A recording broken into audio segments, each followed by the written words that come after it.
The 2021 basketball season is here. The teams around the league took this offseason to retool and revamp and are ready to hit the court. DraftKings Sportsbook, America's top-rated sportsbook app, has rolled out another one of their can't-miss offers. Trying DraftKings Sportsbook is easy, so what are you waiting for? Get in on all the action now. To celebrate the return of basketball, DraftKings Sportsbook is giving new players 100-1 odds on any featured matchup this week. That's right. All you have to do is bet $1 on any featured matchup this week. And if your team wins, you cash a crisp $100. While we are all excited for the return of basketball, let's not forget football's playoffs are right around the corner. So head to the app now to check out all of DraftKings' daily odds boost. DraftKings is safe, secure, and reliable, making it easy for you to deposit and withdraw your money at your convenience. Download the top-rated DraftKings Sportsbook app now and use promo code FIELD68 when you sign up to get 100-1 odds on any featured matchup this week. That's code FIELD68 for new players to get a shot at $100 on any featured matchup this week for a limited time only at DraftKings Sportsbook. Must be 21 or older, New Jersey, Indiana, or Pennsylvania only. Restrictions apply. See DraftKings.com/sportsbook for details. Gambling problem? Call 1-800-GAMBLER or in Indiana, 1-800-9-WITH-IT.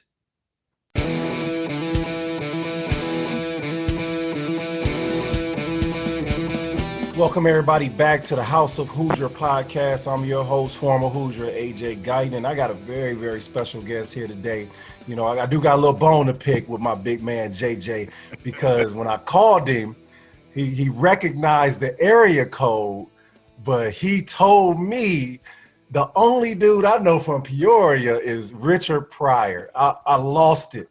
Because, look, I share a special bond with you, man. You probably can't see this picture back here, but me and you are one of only 6 people to be ever to be Big Ten MVPs. So wow. I didn't know that. I had no idea. I thought it was like 20 of us, but it's only you would 6 think of so, us. right? Calbert, Jay, DJ White, you, Brian Evans, and me. Wow. So and first team All-American. So man, it's an honor and a pleasure to have you here, brother. How are you today? I'm good, man. No complaints at all, man. Just I'm actually back in Bloomington right now with the family, hanging out. So, and then me and my dad today ran some errands. So it's been a good day so far. Man, I wish you would have told me that. I'd have drove over to Bloomington for this interview. We would have sat in the locker room and made this popping. But man, as always, man, we want to start. We're gonna build up and let the fans get a deep dive into what Jared's up to now. But we definitely want to talk about, what's important for me is not. I remember you being recruited, and I was like, you walked in the gym, you committed. I was like, damn, this is the dude I want to play with, like. You know what I mean? I had Jeff Newton. Jeff Newton was raw. He's long, athletic. I said, but this one here, y'all got to red shirt me. I need to fake an injury or something. But that's how special you were. But I want to go back to where it all started. You born and raised Bloomington. Tell me what it was like growing up in a college town and how that kind of impacted and developed you as a player that you became. Man, what it really did for me, man, was it showed me a level of basketball that I don't think a lot of people have a chance to see. People always talk about going to a basketball school, going to a college town, and they don't really see it. I mean, my high school games, we were doing 3,000 to 5,000 people for my high school games. Yeah. So, it would have been hard for me to go to a school that wasn't a basketball school where, you look at a lot of West Coast schools, you look at SEC schools that don't have that passion. And I was very, very fortunate to be in a situation where it was passionate basketball. Right. And it gave me such a love and understanding of what basketball should be played and how it should be. Absolutely. And you have talk about your family structure and what it was like in the Jeffries household, because talking to the other players, it's usually a big brother or a big sister, or it's somebody that was kicking their butt, getting them tougher. And, for me as an athlete, I know that's what helped develop me and my senses and my competitiveness and things like that. Give the fans an insight of what it was like in the Jeffries household and the responsibilities of your parents and how they developed you. For me, my parents, they didn't really push me, man. They let me find my own kind of way. Mm-hmm. And I developed a love for the game of basketball that drove me, and anywhere I wanted to go, any team that I was going to play on, my parents, they were more than welcoming to drive me, to get me there. Mm-hmm.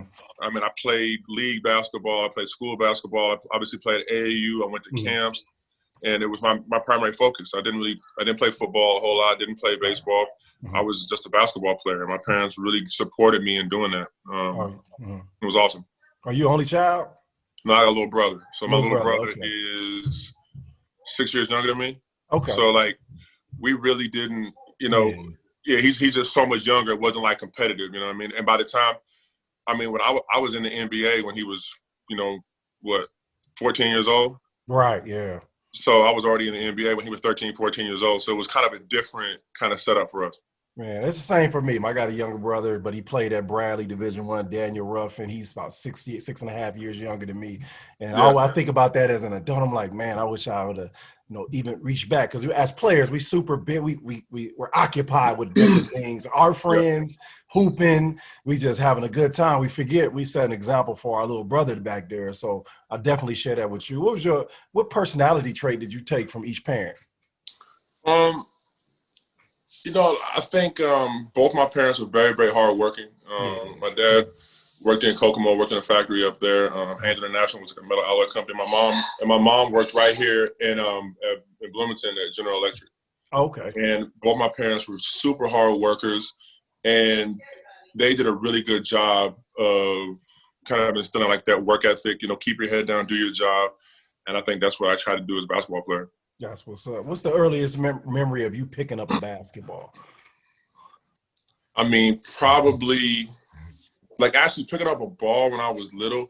Yeah. Go back to what your parents do for you. Yeah. When I started playing basketball I started playing when I was 9 years old, and they built a basketball court for me. Literally a concrete slab and put a basketball hoop out there. So I played all the time, winters, spring, summer, all the time, just to keep playing. So my earliest memory really for me that I love is just, when that concrete slab got done and I actually had a basketball hoop in the backyard for me to play on. Right. Where was they hooping at in Bloomington back in those times? Well, what's crazy is, man, we talk kids now go through so many workouts and so many workout coaches, and you can see the skill level of players is really high. There are a lot of kids that can get in the gym, and when they're hooping, their workouts look so crisp. They don't play. There's not that many kids now that actually go out there and play. See, we played everywhere. We played at Bryant Park. We played at both Hyper buildings, the Hyper and the SRC. Absolutely. I would go to different schools, and we just played pickup games, man. We played all summer long. We played after school. We hooped. And so it's just a difference how to see kids, because I don't think there's near as many open runs available for kids now. Yep. All of it is not their fault, but I share the exact same sentiment. I talk to these kids all the time about, man, you can go work out all you want. You can do cone drills, but that cone is an actual person when you actually playing. And the only way you can develop real instincts is to actually get out there and do it. Make mistakes, fall on your face, get ripped, get your shot blocked, you know what I mean? Get your butt kicked. So to develop those types of instincts. So we are 100% correct on that. Did you attend a lot of games, IU games when you were younger? I did, man. What's crazy is, when I hit my stride in basketball, it was when the Fab Five was huge. Yeah. Oh, okay. And the Fab Five they were everything. So, and even though the IU teams at that time were good, they had Calvert, they had Allen, and those guys. But even that era of the Big Ten was just amazing. I think that also helped. You talk about Mike Finley, Sean Respert, Jimmy Jackson, Lawrence Funderburg, the Fab Five, along with Calvert. It's probably one of the best eras of basketball. Absolutely. For the Big Ten. Just as far as professional pro-level players that went on to have great careers and have a footprint in basketball, post-college. Yeah. That early 90s era of the Big Ten was amazing. Yeah, I would call it number one without doing any research, without, disclaiming anybody else. I would say all those names you name, man, those are the tops. That's when I was watching as well. We're not that far away in age.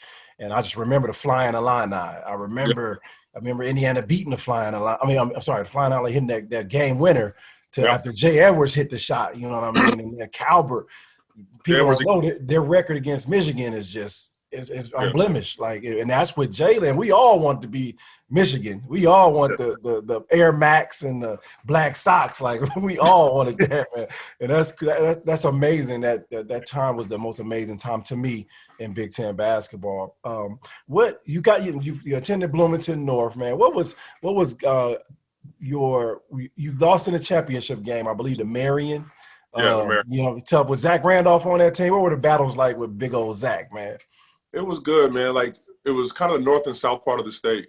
We, he was up north, so we played a lot in AAU and different things like that. But then that was the only time that we played each other in high school, was in that championship game. So, everybody that knows Indiana, it really is, man. It's almost like a dividing line in Indianapolis between the north and the south part of the state. And the northern part of the state kind of stays up, and it's just way more independent than it is down here in the southern part. Right. You made a huge jump in high school, man. What would you attribute to making that skill level jump in high school? Who would you attribute that to? What were you doing? I give a lot of credit, man, to my high school coach, Tom McKinney. Coach McKinney, he thought outside the box. He wasn't the kind of coach that was like, you have to just do this. He saw that I had a skill set to be able to handle the ball, play facing the basket, back to the basket, and he really was a catalyst at doing a ton of ball handling drills, shooting drills, passing drills, playing facing the basket, play with your back to the basket. And, it helped kind of give me a multi-dimensional game, through college and high school. Yeah, you had a silky smooth game, man. You handled the basketball. And what I like to do on this show is give those flowers to those people while they're still here, and make sure that they understand. You developed a ball handling skills as a kid, man, but at some point you must have grown from Isaiah Thomas to Scottie Pippen, and I know that. At what point did you have that growth spurt and everything kind of changed for you? It really was between my freshman and sophomore year. My freshman and sophomore year, I grew a whole bunch, and I took the skill set of being smaller, handling the ball, and that kind of set the base of being able to do that kind of stuff. And I grew 6 inches in 1 year. Wow. Did you have the knee issue? Like your knee kick? No. I had knee, back, ankle. I mean, you look back, and I'm sure same way you are, and you take a step back from the game, and you think about how much pain you were in. Right. For such a long right. It's like you're constantly in pain, like an ankle sprain, a broken finger, stitches here, your Achilles is sore. I mean, it's just like, and when you walk away from it, and those first couple of months, and you get up in the morning and everything feels good, you're like, no, I can still hoop. And then you go hoop, and then you're like, no, I can't. That's over. Hey, you bring up a great point, because, man, I remember it took me 20 years to realize that I had my first concussion when I was 9. Like, I was at the gym. I'm going to tell the whole story. I was at the gym, and I hit the floor. We was playing on one of them kitchen floors. I hit it, bang, I'm out. I go to the crib, and I do the worst thing you could absolutely ever do when you get a concussion. I went to sleep. And I'm like, man, I could have died that day. But nobody really, you didn't know. But I'm still trying to wake up so I can go back to the gym. And I'm like, man, I could have died. So I concur with everything you're saying, man. When it comes to that. It is, man. It's wild to think back. And I think that's the great thing about modern medicine, is that when you do get hurt, they're like, yo, sit down, go get an x-ray. We get hurt. Think about how many probably broken bones that we had and stuff like that. And people would be like, just tough it out, man. Just get through it, man. Good, because you were soft if you didn't. Yeah, put some ice on it. Your ankle all swollen, and you go out there playing, knowing good and well you should have just sat down and put some ice on your ankle and take 2 weeks off. Now they're like, oh, guys miss too much time. No, they don't miss. They don't miss enough time. Once you get hurt, go sit down somewhere. You got to heal up, just like everything else, man. I'm an advocate for that, man.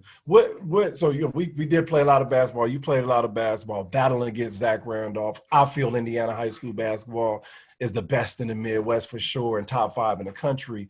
What moment is there a moment, a story that you had where you played a game and you realized that you was special? It was my sophomore. No, it was my sophomore year. So it was my sophomore year, because we had Jabril, Quef Duaney, all those guys that were on the team. Jabril went to Indiana State. Quef ended up going to Syracuse. I'm trying to think. We had a couple other people that were really good players. And we were number one team in the state. Quef tears his ACL I remember in sectionals. And we were playing South, and South was a pretty good team. And Coach Knight came to the game.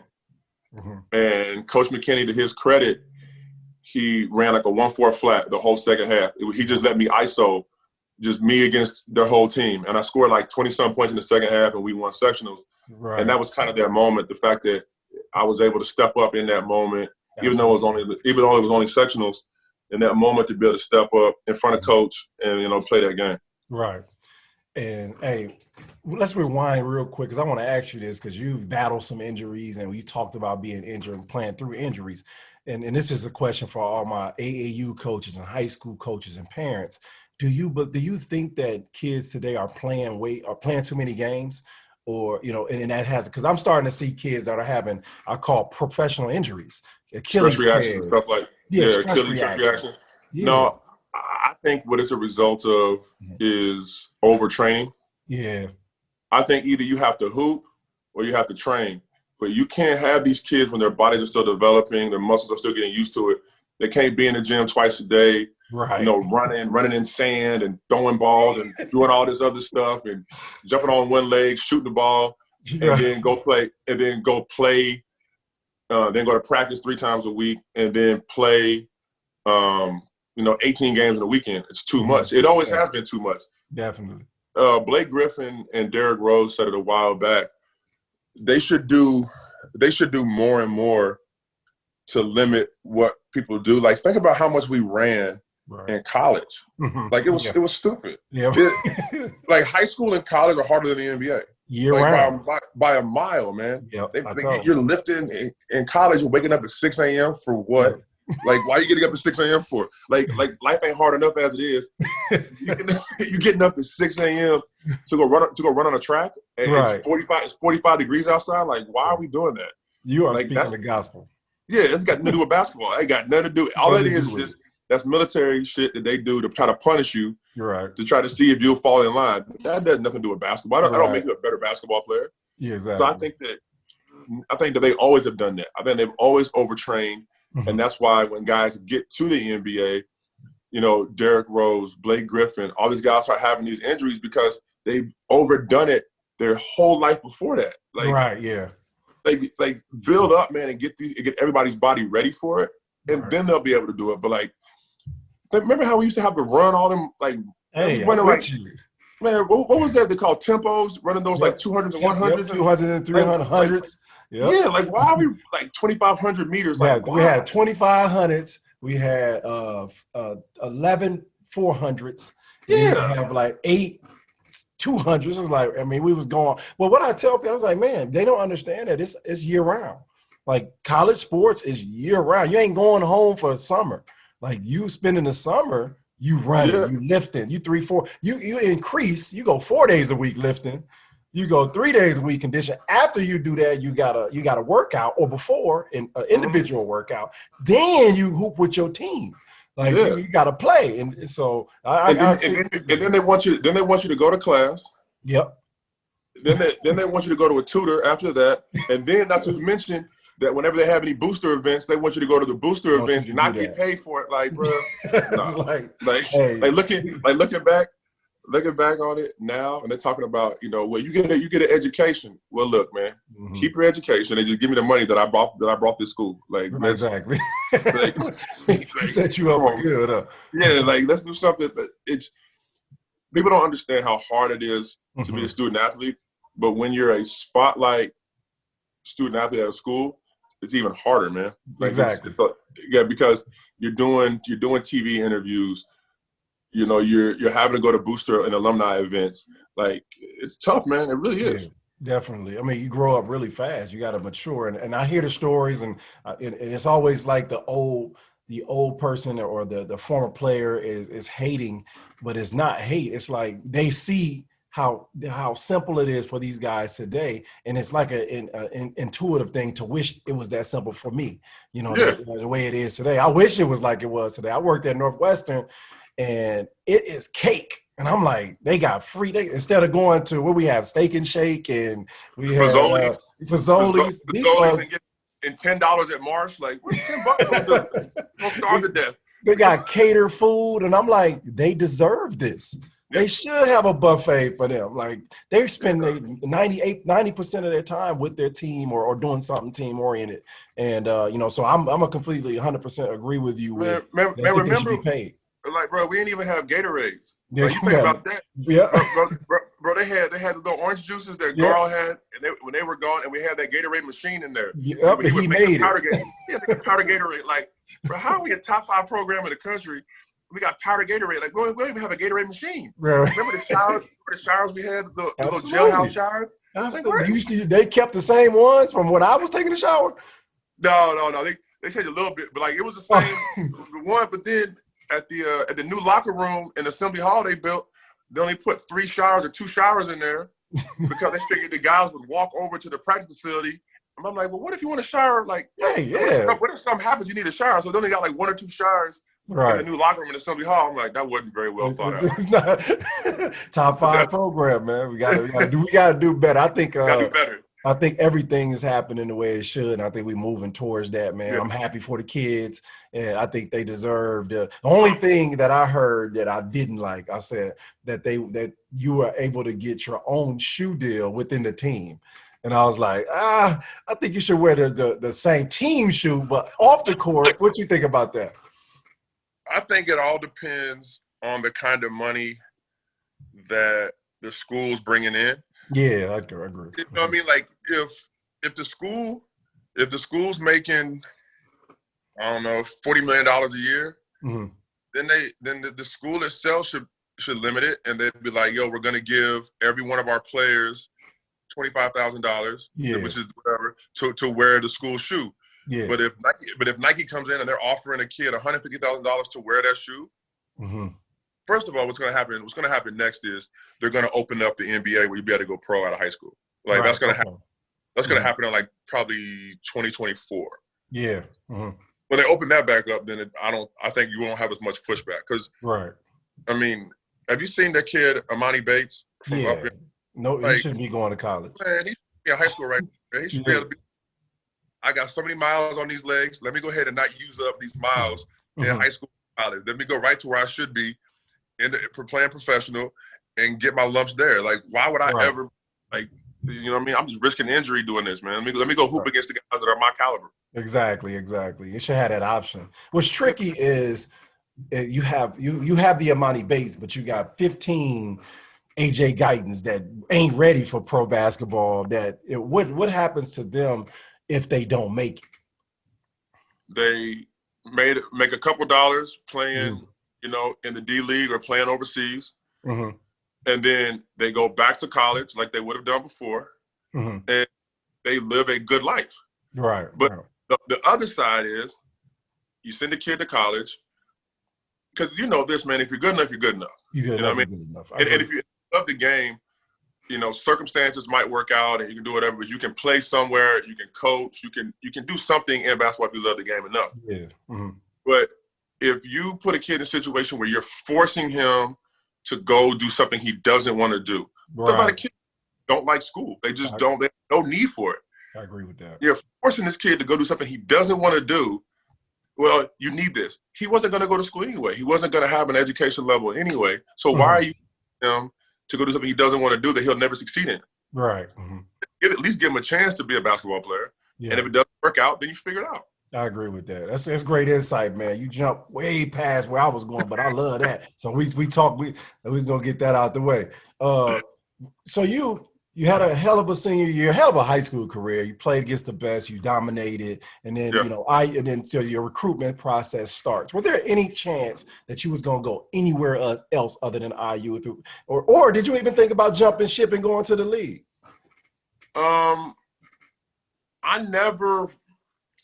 I thought of it. I took visits, and I did look at Duke seriously. And the reason that Duke didn't work out for me is just because they couldn't promise me a starting job. Oh, okay, gotcha. You know, and we talk about arrogance. We talk about Mhm. you know this, man. Like, we all have egos as athletes. Absolutely. And my ego kicked in, man. I was like, man, I'm the best player in the country. I ain't no way to worry about to go somewhere and not start. Like Right. I've start my whole life, and now all of a sudden you want me to go somewhere and take a back seat. So You that's want me why to earn it? I already earned it by committing to your school. Exactly. I'm coming in guns blazing. So that was, it kind of that. And I didn't plan on being in school that long anyway. Like, once I got here and so many guys were coming out of high school, so many guys were leaving early, I totally planned on coming out early. So I was like, why would I go somewhere else? Why not just stay home for a few more years, play at Indiana University, and then go pro? And that's what I decided to do. How it worked out. All right, hey, so what visits did you take? Florida State, USC were my fun visits because I had never been to California. He said, "Yo, what visits?" My fun. They ain't gonna like to hear that shit. I consider them. I mean, they were in my top 4, and it was awesome, man. I went down to Florida State. It was FAMU homecoming. Yeah. It was FAMU homecoming, and it was Florida State. It was their first ACC game against Tech. So I mean, Tallahassee was rocking. Right. And then USC, Henry Bibby, a guy named what was that guy named? Dave Miller was assistant coach, I think. I still talk. Dave still does TV for the Lakers. Oh, okay. I see him in LA all the time. And then I did Duke in Indiana, where they were it. Yeah. And Duke sent a limo here, because I live out near Brown County. Sent a limo. Okay. My first time flying private. So I flew private out of Bloomington Airport right into Raleigh-Durham. So I was like, this is wild. I was on my private plane, got there. Coach K was awesome. It was just, it came down to, they were like, yeah, you come in, you'll be in our top 7. I was like, top 7? Thank you, Duke. Appreciate it. That's the crazy. He said my fun visits. I ain't heard that one. That's crazy. So you was out there in LA just looking for superstars, seeing what actors you can see, meet, having a great time. But that's a hell of a story, man. When you were at IU, who recruited you? Who started the process, and what was that first conversation like with Coach Knight? See, I knew Coach since my freshman year. So when I was a freshman, Coach started coming to my games and started started coming to my games and hanging out more and kind of recruiting me. When you guys were playing, when you guys would have games and practice, he would call me to come to practice, and then we would watch a ton of game film of you guys. So me and Coach really had a good relationship, man. He was excited about coaching me. Yeah. He felt like with me, Jeff, Newt, and kind of the guys that we had, that was his first time really having a big athletic team. He wanted to be creative. He wanted to implement different zone defenses, presses, because he felt like he had a big athletic team. Yeah. It was just unfortunate, kind of how it all went down, because we ended up going to the championship game. And I swear he said by my sophomore and junior year that we win a national title. He said I was going to say, it had happened exactly the way he envisioned it. He really did, man. To his credit, I mean, you got to give Coach Davis, because he fulfilled he did it. Coach Davis was there on the sidelines, put in a pro-style offense that was really simple, that, for our team, we had shooters. We flourished in it, obviously won the Big Ten, national title game. But Coach Knight had that vision. To his credit, you can go back and you can look at articles, you can read books that were written after he left Indiana. He talked about, that team and how he truly believed that team had a chance and was going to, win at least one national title. Absolutely. And I believe they would have, man. We're going to get into Coach that situation with Coach Knight right after this segment I call the Hoosier 10. I'm going to ask you 10 questions, man, and that Indiana fans want to know. Answer them to the best of your ability. You probably didn't stay in a dorm on campus, but what dorm did you stay in your freshman year on campus or apartment complex? I said Hoosier Courts. Hoosier Courts. Shout out Hoosier Courts. I know they're gonna be happy about that. Hoosier Courts. Coach Knight wouldn't let me stay in the dorm. I wanted to stay in the dorm, but Coach Knight he thought it would have been too many people bothering me, so he made me stay. He made me stay in the townhouse. So because he gonna make Isaiah Thomas, Randy Whitman, Mike Woodson, Scott May. It was a mandatory that we stayed in the dorm freshman year, but you was gonna be bothered. Coach, he was definitely changing. I knew he was changing, but Coach Knight was like, zones. Coach Knight was like, yo, he goes. I was gonna stay in the dorm, and he was like, nah. He goes, stand. Because he made me stay off campus too, because it was Hoosier Courts on the south side of town. It wasn't even Hoosier. I know exactly what you're talking about. Yeah, on the south side of town, because he wanted me kind of off campus because he didn't want me out there hanging out and being distracted. Like fun times. Hey, favorite restaurant to eat in Bloomington? Malibu Grill. Mm-hmm. Good. Okay.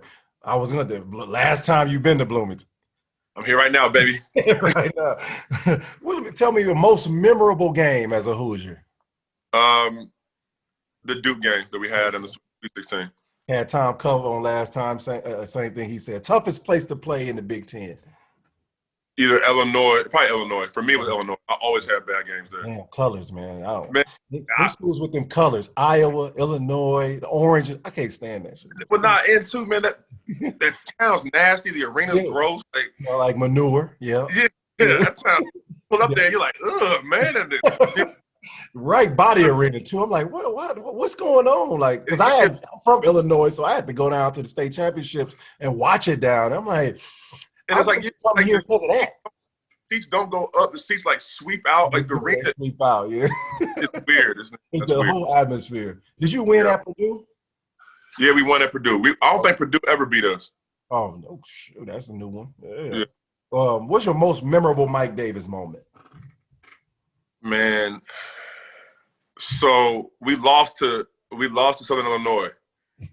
The soliloquies, whatever. Lucas, yeah. Yeah. Mm-hmm. So we come in after the game, and everybody's down, and Coach Davis is going on a rampage, and he goes, "What did y'all do? You went out there and you let them go out there and you let them beat you." And they jam on him. Man, I lost it. Man. I just started laughing. And he was like, "That's funny, JJ. Is that funny?" I'm like, "Nah, not really, man. But like, what does the gym got to do with us losing?" Like, he had so many great game speeches, man. Like wins or losses. Like we won a game one time, and he was like, we're lucky to get away with this win. I mean, we should have lost by 100. I'm like, but we won, man. Like he was the best. He was so funny. He's the best, man. I love Mike. Well, who favorite IU player of all time? Now, this is not necessarily the greatest. It's just your favorite, your personal favorite IU player of all time. Calvert Chaney. And he get a lot of votes. IU basketball Mount Rushmore, 4 spots. Calvert got 1. Give me the other 3. Isaiah, Scott, 1 more, and Quinn Buckner. I love Quinn, man. Quinn was underrated, man, for what he was underrated. Football. That's what I'm saying. Like as an athlete, he was probably the best athlete.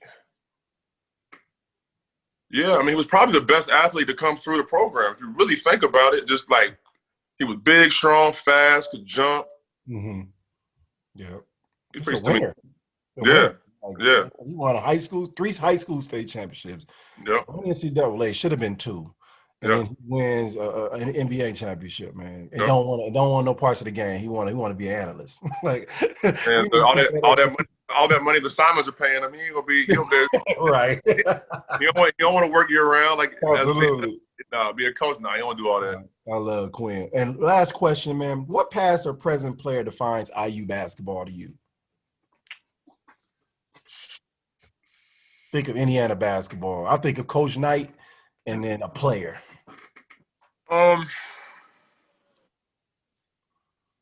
it's going to sound really wild, man. I think either Eric Stewart or Jordan Hose, like those little scrappy white players. I agree with you. I was going to say Steve like, Ballmer. Like, that's what I was Steve, yeah, Steve. But I just think Steve, Jordan, like in that thing, like as crazy as it sounds, Indiana basketball is those guys, you know. And, and for a long time, and even now, man, Indiana's one of those programs that you can live here, be born and raised, go there. It might be your junior, senior year before you really find time. Even like guys like Coverdale, right? Yep. Before you really find time on the court, and then you become like a legend in the state. Like right, people remember you for the rest of your life. Exactly. Hey, I was gonna say the same thing. It's a guy whose hair never comes out of place. Yeah. You can't run fast, don't jump high, but you look up. They got 35 points, 3 assists, and a national championship. It's like, damn, man. And then you get older, you was like, let this dude kill me. Like, look, listen, man. If you walk in like years and years from now, when you see, like I said, like Jordan Hose or like Eric Stewart covering those guys, and you're like, bro, you average 14 points a game at a major Division I school. Like, right, exactly. How is that possible, man? Right, how? Like, that's Indiana basketball, though, man. Yeah, basketball, man, for sure. I love that pick, man. We're going to jump back into – I want you to elaborate a little bit on that because Coach Knight brought you in. Coach, that staff recruited you. Yeah. He was fired, and he was, in my opinion, he was set up, and he was not going to do. That's why he was so pissed for years. What was when you first heard that Coach Knight had been fired, did you consider leaving? No, what happened with us, man, is Coach wanted us all to transfer. Yeah. He wanted us all to transfer, and a lot of guys were on board and were thinking about it. And we had a team meeting, and I met with Miles Brand before the team meeting, and he was going through coaching replacements, and everything was happening so fast. Yeah. He was like, "Are you going to stay here at Indiana?"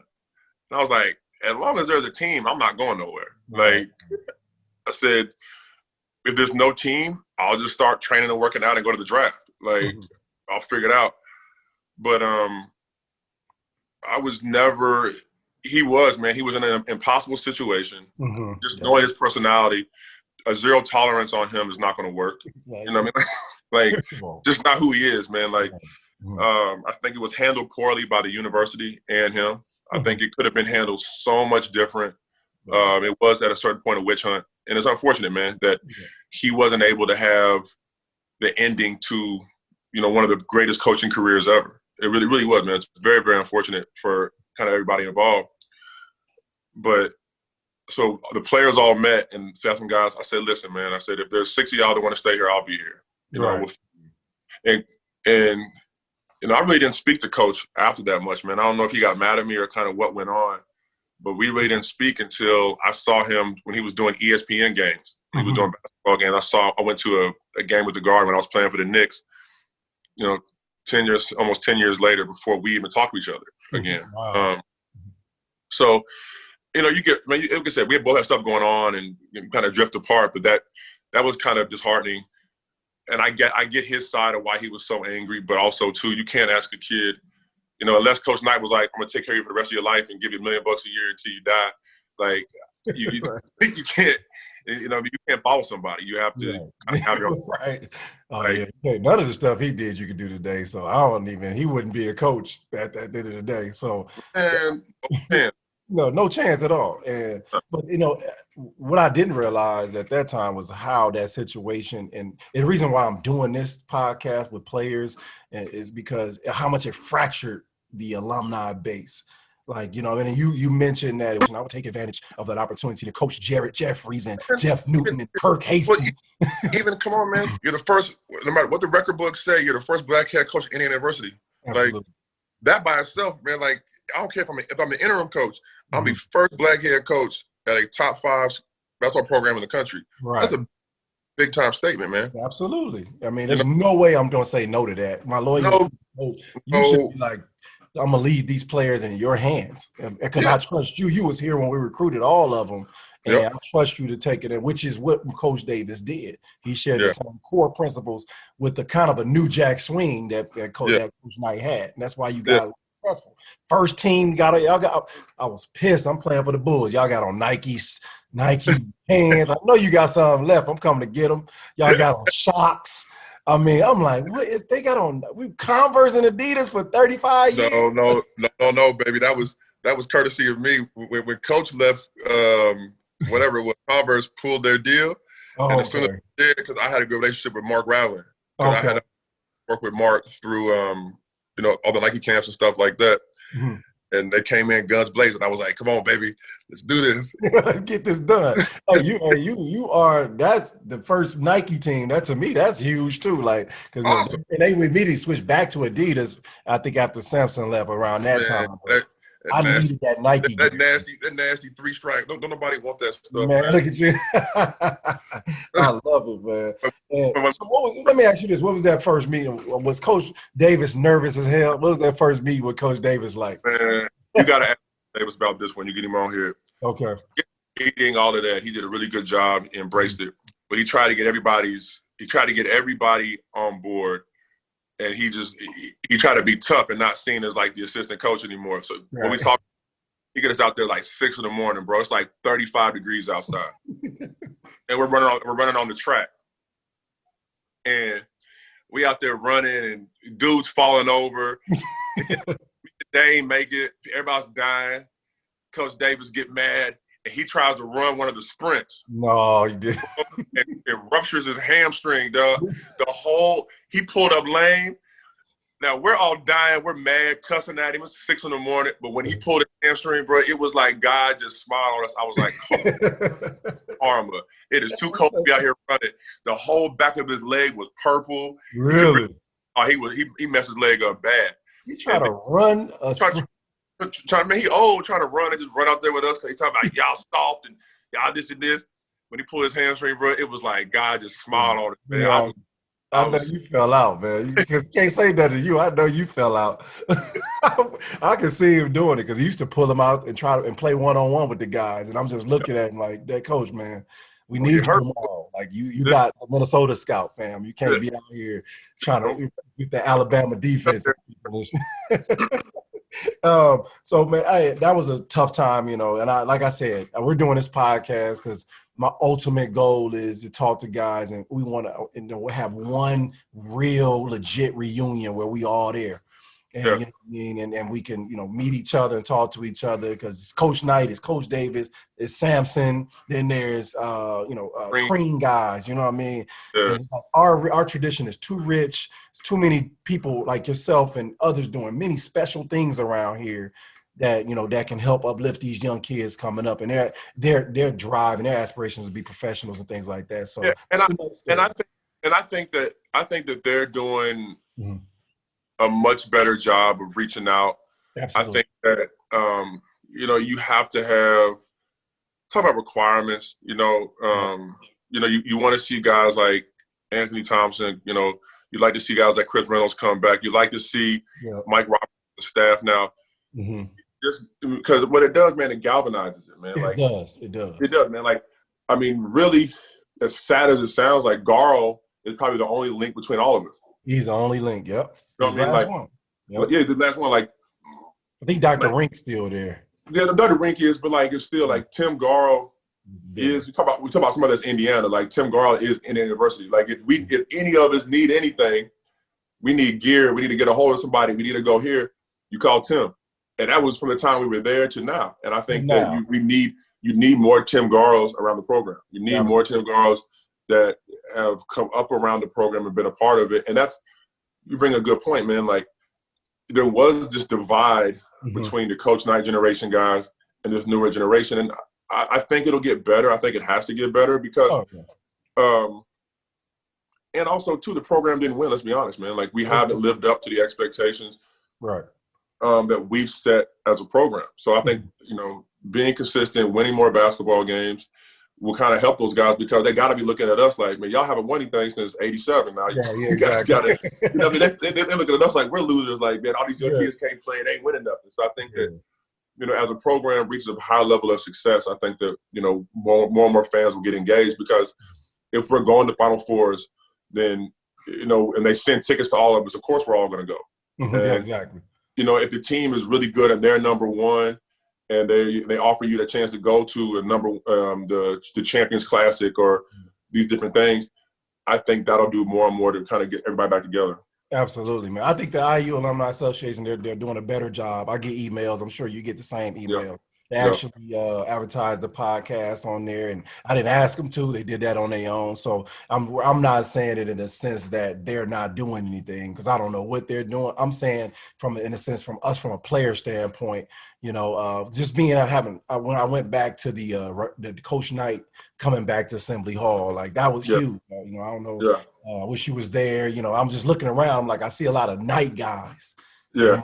Man, it's so much stronger than that. You know what I mean? Yeah. So we need to have something. They gave us custom coats, custom jackets with our names and numbers on them. It was a dope feeling, but I'm like, where the other guys at? It's important to me. Like, even I didn't win championships, it's still a huge part of my life. You know what I mean? And I want to show these other kids how important it is. So when we're all, getting in one area and they can see that, it's like, man, this is important. We got Jared coming in, we got AJ coming in, we got Eric Gordon coming in, Vic coming in, whoever, man. So I think it's getting there, man. But at that time we talking, it was fractured because guys they ride with Knight. And at that time I was riding with him too. I'm like, forget him. But after about 3 or 4 years, I'm like, shit, I ain't got nowhere to come back and visit.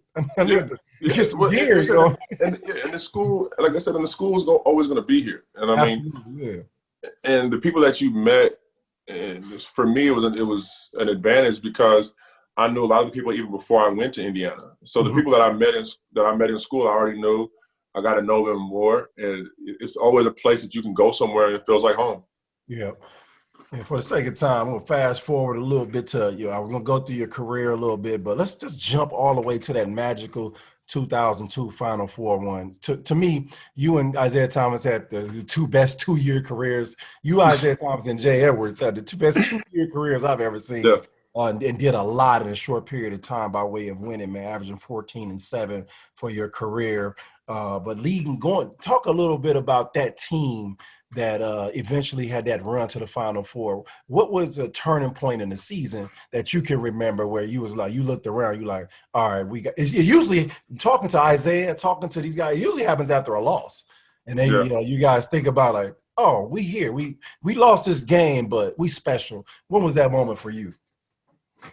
What's crazy is we were kind of limping into the Big Ten season. And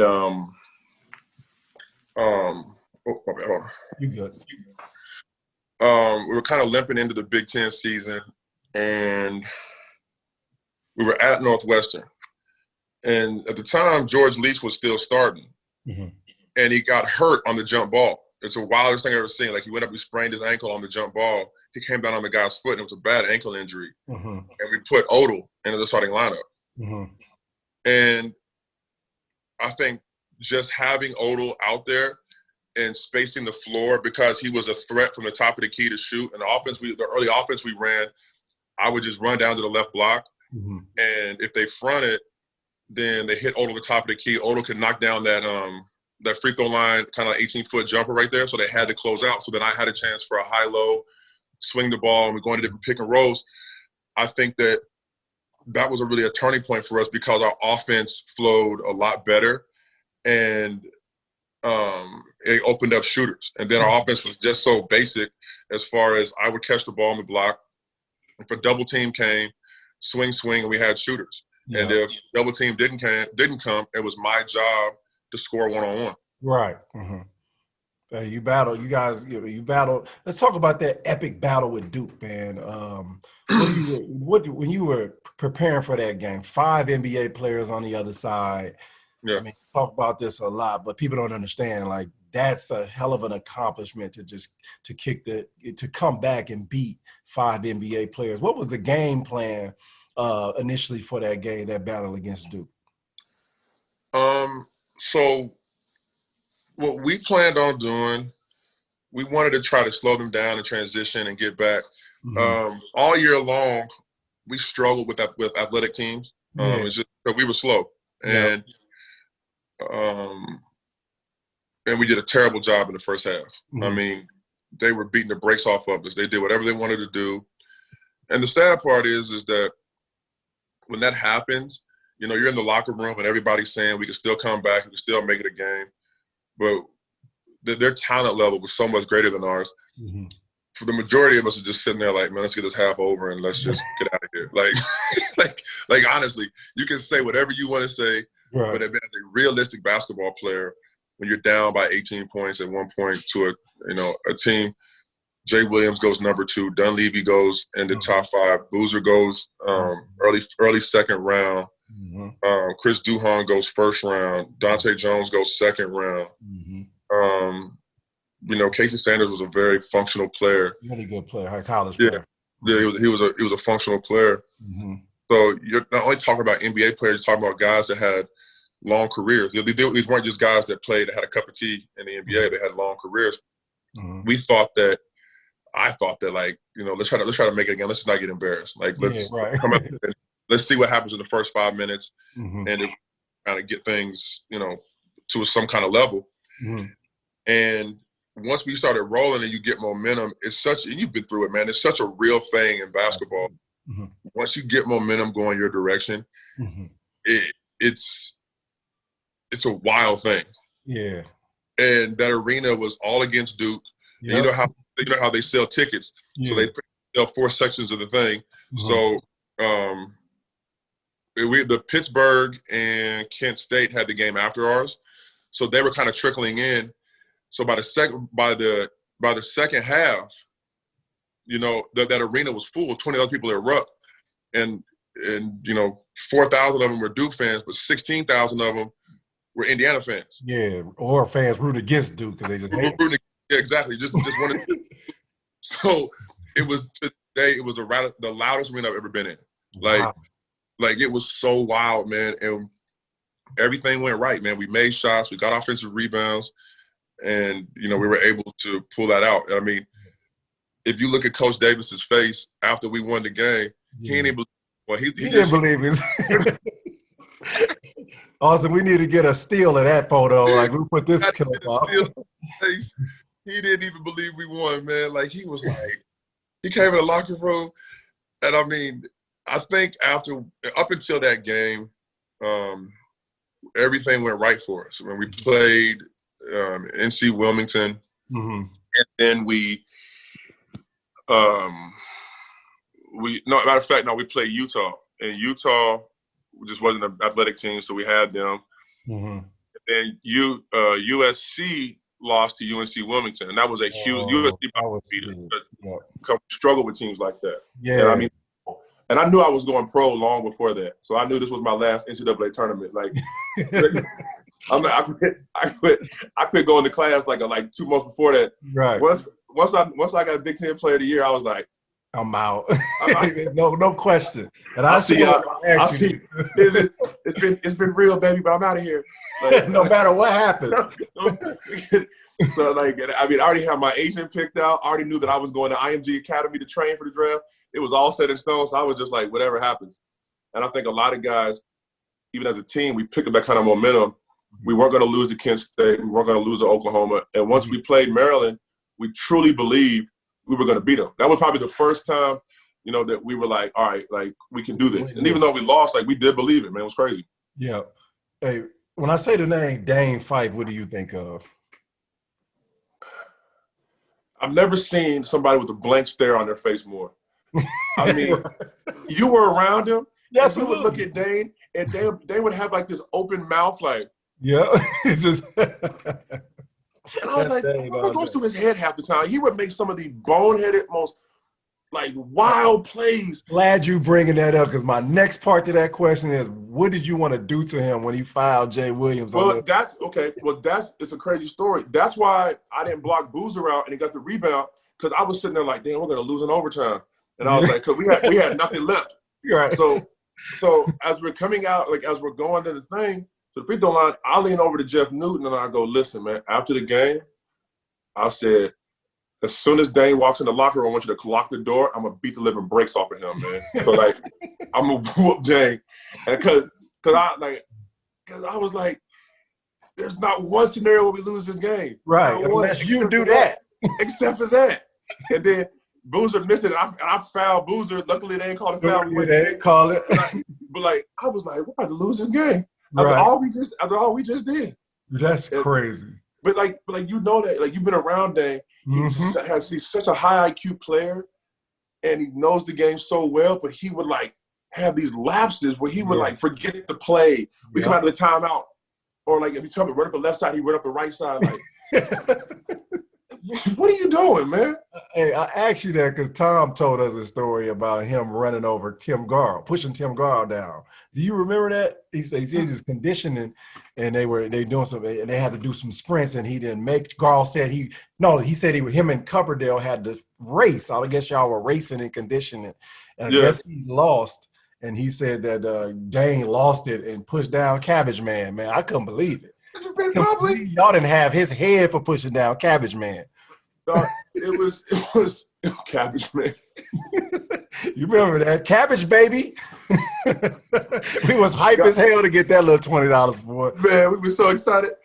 I used to laugh because Garl in his old office had that closet back there. Yep. And you know all of the stuff that we used to get as like tournament gifts. So like stereos, camcorders, backpacks. Garl would keep the extras in their room. So, bro, there were like brand new VCRs in there from like the '80s teams. There was like, the dumbest things in that room. Yeah. Like, Garl, why don't you sell this stuff or give it away? Like, he was a hoarder, man. He has so much stuff, man. I was like, raise $100,000 for the school, easy. Just selling that stuff on eBay, man. Cabbage Man. But yeah, no, Dane was, like I said, and I mean, his IQ, he knows the game. But he would just have these lapses, man. That guy was a maniac. I'm pissed at Dane because he came in as a McDonald's All-American, and I'm thinking I got me a second score, and this dude wouldn't even look at the basket. I'm just like, this dude is Mr. Basketball. But then 2 years later, he's stroking 40% from three. I'm like, I ran into him. He was like, man, it was Coach. He's like, Coach was in my head, man. I was like, bro, listen, I've never seen Coach Knight get in people's heads the way that he did Dane, Charlie Miller, and Coverdale. Right, yep, that's true. Like he destroyed Charlie Miller, man. Like, he killed Charlie, man. And then Dane was the same way. Like, Dane and Coverdale probably had the biggest benefit of Coach Knight being fired because they were never going to, like Cub was never going to play. Like, Cub had no shot of playing. Coach hated him, man. Like, Cub was never going to play. Find a new school. Yeah. Cub was dead to rights. Cub was the only guy when Coach got fired. He leaned over to me and he was like, "We'll be okay. At least me and you will stay." I'm like, "Okay." At least I got one guy to stay. Cub wasn't going nowhere. Right.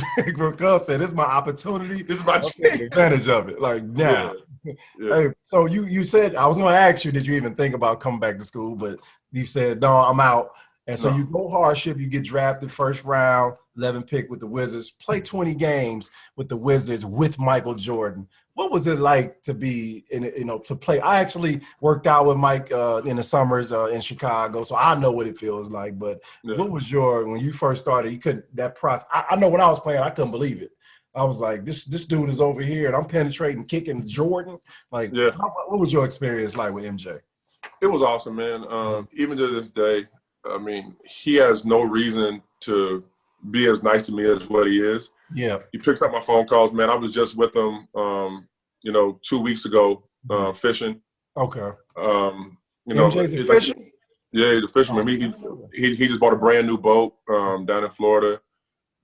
I mean, he's a great dude, man. And having the opportunity to be around him, learn from him, play with him. And with the wild part is he was 40 years old that year. Right. And he played 82 games. Damn. That's a wild accomplishment for a 40-year-old. We were a fringe playoff team, and he still played all 82 games. It's pretty wild. And, I mean, it's a testament to who he is as a player. I think LeBron has something very similar. Kobe has it. They don't believe in that, in that minute restriction and load management and all that because they know that how much it means to somebody in those stands that was their moment. Like, I remember they did the Bulls intro for him when we were in Chicago. Man, it was awesome, man. Like, it was my first time seeing it. And even though it was like it was for the Wizards, bro, they clapped for 30 minutes. Like, because Wow. it was his last game at United Center. Yeah. 30 minutes, man, they clapped for that man. Like, Wow. standing ovation. It was one of those things that's so magical, and it showed how much of his heart and soul he puts into the game and how much the game gave back to him. Yeah, when you guys fish, is there he's an ultimate competitor. Y'all out there competing? It's, you know what, man, the cool thing about him is he has the ability to focus. And I think that there's two things about him that are amazing. His information retention, Yeah. as far as names. Yeah. So he can meet somebody and he can remember their name and something small about them, and it means the world to people that Absolutely. Michael Jordan remembers their name. So they're like, dang, woman, remember my name. Yeah. And then it's also his attention to detail. Like, he took up fishing. He can tie most of the different kind of knots now. He knows how to set the lines. He knows what to look for. He knows the rigging operations. Mm-hmm. It's a testament, man, to really pick something up for 3-4 years and be as good as he is as of right now. So, you know, he's passionate about something. He goes all in, and, you know, he conquers it. I think that that's a testament to, you know, paying attention to people's names and engaging with them means a lot. And then also getting involved with something and seeing it all the way through. Right. And you mentioned earlier, you played against Cole, you played against Bron, you played with Jordan, but you grew up watching Mike. Do you ever weigh in on the GOAT conversation? Yeah, I say it like this. Michael Jordan has had the biggest impact of any athlete on a sport ever. Mm-hmm. There would never be another Michael Jordan. Right. LeBron is the greatest pure basketball player of all time. Absolutely. If you just take nothing else, just a basketball player. Mm-hmm. I think MJ's, like we just said, MJ's ability to win, getting there 6 times, winning 6 times, what he was able to do at his age will never be touched again. Right. You know, if he doesn't retire, does he win 8? Who knows? But like, he at the top of his game, he took a 2-year hiatus and he let the Rockets win too. Mm-hmm. But LeBron, when it's all said and done, LeBron's going to be the number 1 in scoring, top 5 in assists, top 5 in rebounds, number 1 in minutes, number 1 in games played. You know, he's at 3 now. I mean, he could possibly get to, you know, I'm sorry, he's at 4 titles now. He could, if he gets to 6, but he's done with 3 different teams. Just what he's able to do as far as just the numbers part and physically, he never gets hurt. He's won 2 gold medals. He goes to the finals 8 times. So like, the number of games that he plays and the load that he puts on his body is incredible.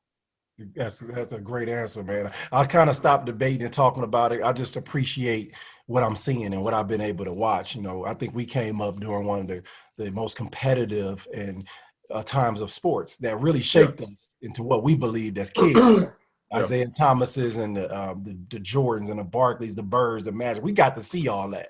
You know what I mean? But it shaped us to think win. I think LeBron came in and he really, really shaped the business side, the off the court side, shaping his legacy, you know, and all that kind of stuff. So I see them all one and the same, man. And I think that it's unfair that we have to just argue about them all the time. It's like, man, they all great to me.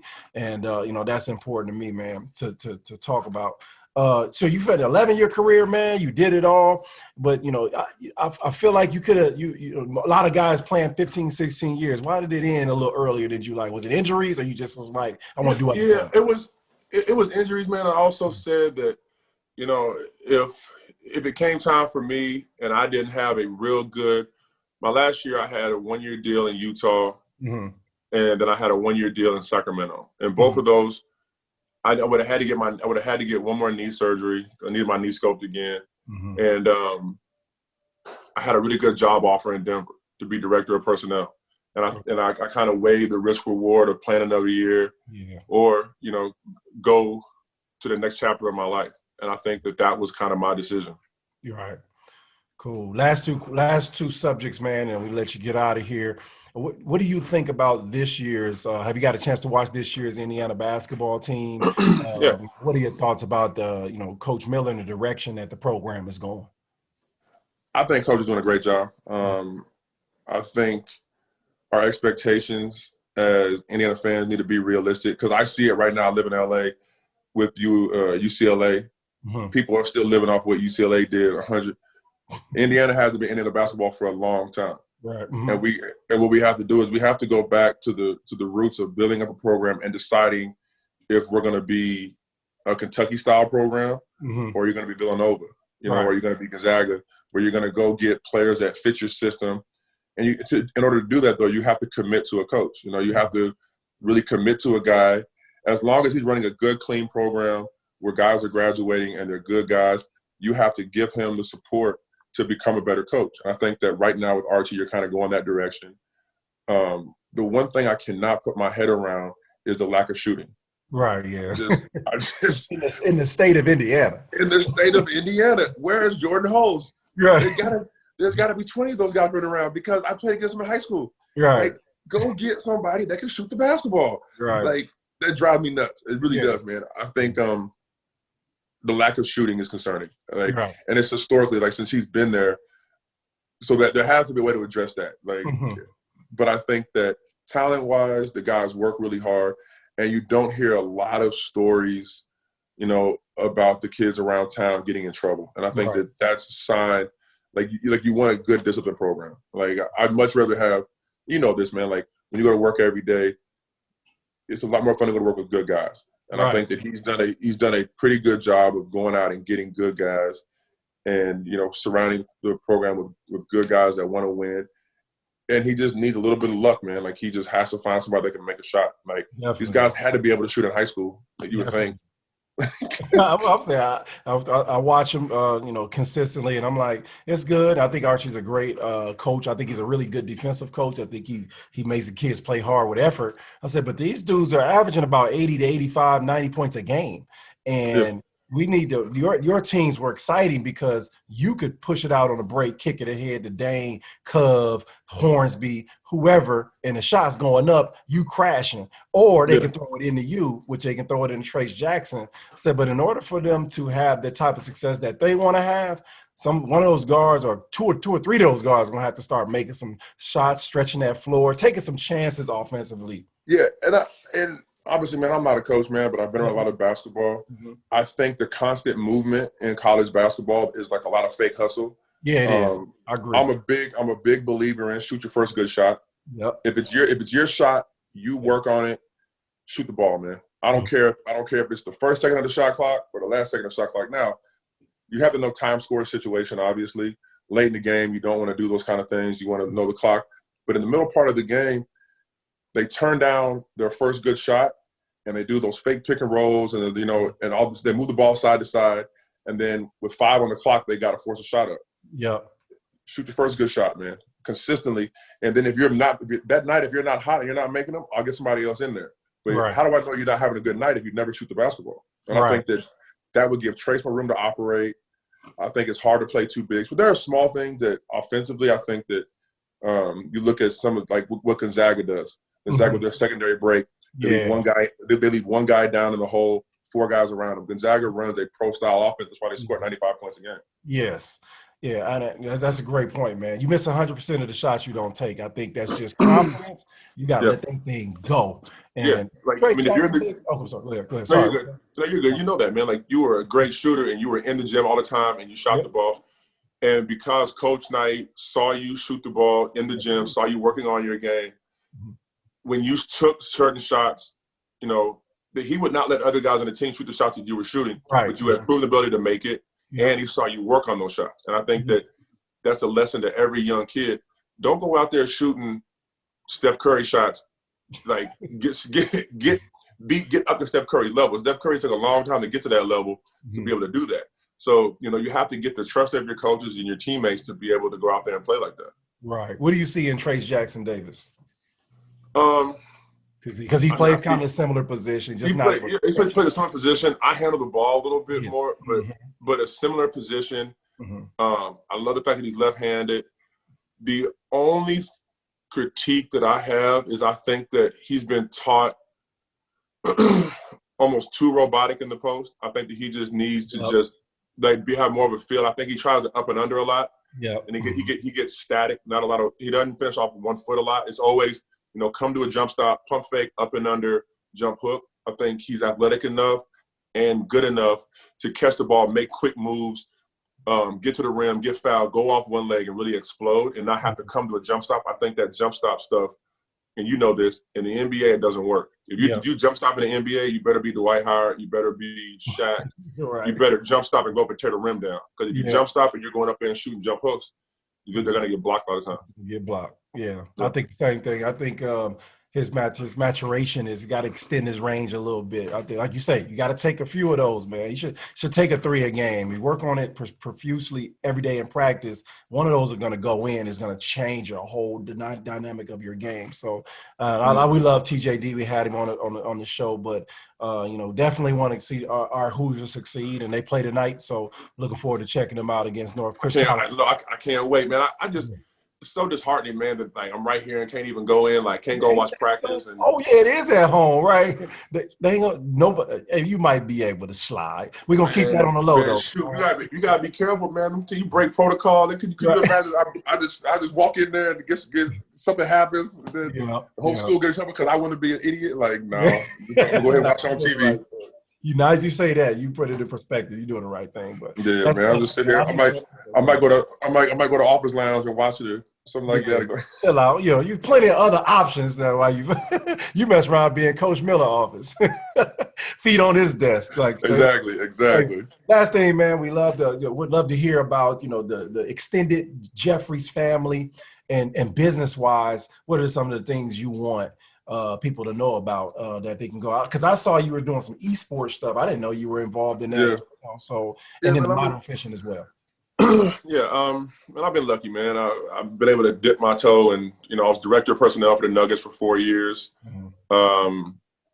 I was president of a video esports company for 2 years. Had a fishing show for 5 years, and I'm gonna get back into basketball. When COVID kind of calms down, because I have two amazing children, man. I have a 12-year-old playing volleyball. I got a 5-year-old. The 2 little girls that are just absolutely amazing, stunning kids. Mm-hmm. And this year has been hard for a lot of people, but it's really been a blessing, man, because I've got to see my kids grow up. For the first time ever, I wasn't traveling 2 weeks a month. I was home. So I spent a whole year home seeing my kids, taking them to, volleyball practices, taking them to the park, getting creative on stuff to do, helping them with their Zoom calls. So it's been a good time. Yeah, absolutely. Tell us a little bit about your business. Anything you want to let us know about, where we can go website wise. How can we support Jared Jeffries in his business efforts, if there are any? Man, just to support me, man. Man, I think the university, man, the school, people like yourself, AJ, all of my teammates. I think we're part of one of the greatest communities that you can be a part of within a university, and I mean, just for the support, man. Whenever you see another Hoosier, whenever you do it, just keep building our network, keep growing it more and more, because it's really a special kind of thing, man. It really is. Absolutely, brother, man. I appreciate you, man. This is by far my favorite podcast so far, man. I appreciate it. I love the natural ones, man, that, we just relate. We similar in age. We went through a similar time period, man. Yep. Proud of you, brother. I'm glad you're home, man. I love to see brothers come home, man. I know some dudes, I ain't never coming back to that. No, I love to see brother come home. No, buddy, listen, I've been running around, man. I left here, went right to D.C., lived in New York, lived in Houston, big cities. I always come back home, baby. Just come out here, drink a couple beers, and just hang out. Yeah, man, fishing with Mike, fishing on TV, modern fishing. I don't know what you're doing, but, man, keep doing it. And Hoosier Nation's proud of you, brother. I was watching you when I was coming up. I'm like I said, man, I was like, damn, I wish I could play with these dudes. Because that's, like you said earlier, that's just where the game was going at that time. Yeah, it was. So I'm excited to have you, man. And this will be next week. It'll come out. I'm not sure what Chris. I'll let you know when it'll come out. That's fine. And let's stay in touch, man. And have like I said, I got your number now, Peoria. I got him. Yeah, but hey, Richard Pryor ain't the only dude from Peoria. All right, my brother. All right, man. Have a good one. Thanks, man. Appreciate you.